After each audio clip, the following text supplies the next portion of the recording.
Hello guys, तो आज के शॉर्ट में हम एसी चैप्टर से कुछ सर्किट्स के बारे में कुछ बहुत ही इंपॉर्टेंट बातें डिस्कस करेंगे जो कि एग्जाम के पॉइंट ऑफ व्यू से बहुत ही इंपॉर्टेंट है आपके लिए। तो पहला सर्किट है हमारे पास प्योरली रेजिस्टिव सर्किट। तो इसमें ये देखा गया कि जो करंट है और वोल्टेज है ये दोनों एक दूसरे के साथ फेज में होते हैं, यानी कि इनके बीच का जो फेज डिफरेंस है वो कितना हो गया, जीरो। तो जो हमारे पास पावर फैक्टर आता है वो 1 के इक्वल आ जाता है इसमें।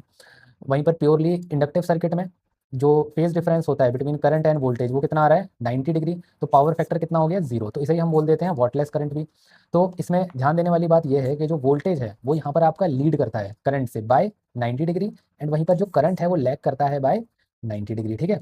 और ये एक्सएल क्या है, एक्सएल है इंडक्टिव रिएक्टेंस, ठीक है। तो इसका फॉर्मूला क्या होता है, ओमेगा इंटू एल। ओमेगा क्या है, एंगुलर फ्रीक्वेंसी, ठीक है। अब आते हैं हम प्योरली कैपेसिटिव सर्किट पे। तो इसमें भी करंट और वोल्टेज के बीच में कितना डिफरेंस है, 90 डिग्री का। बट यहाँ पर आपको क्या करना है, देखो करंट को तो तुम फिक्स कर दो, पहले भी करंट ऐसे था एक्स एक्सिस में, इस बार भी करंट एक्सिस एक्सिस में है।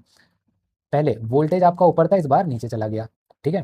तो हमने देखा कि जो वोल्टेज है, वोल्टेज क्या करा, यहाँ पर लैग कर गया, और करंट जो है वो लीड कर गया कितने से, 90 डिग्री से, ओके। और क्योंकि पावर फैक्टर यहाँ जीरो आया है तो इसे भी हम क्या बोलेंगे, वॉटलेस करंट, ठीक है।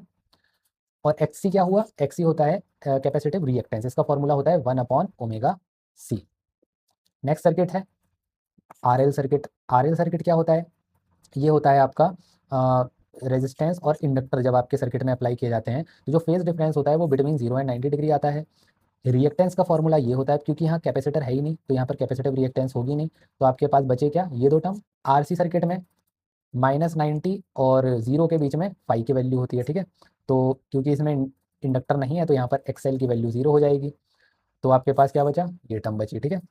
ऐसे ही एलसी सर्किट, यहाँ पर रेजिस्टेंस नहीं है तो आर टर्म 0 हुई, तो आपके पास जो इम्पीडेंस है उसकी वैल्यू ये आ गई, ठीक है।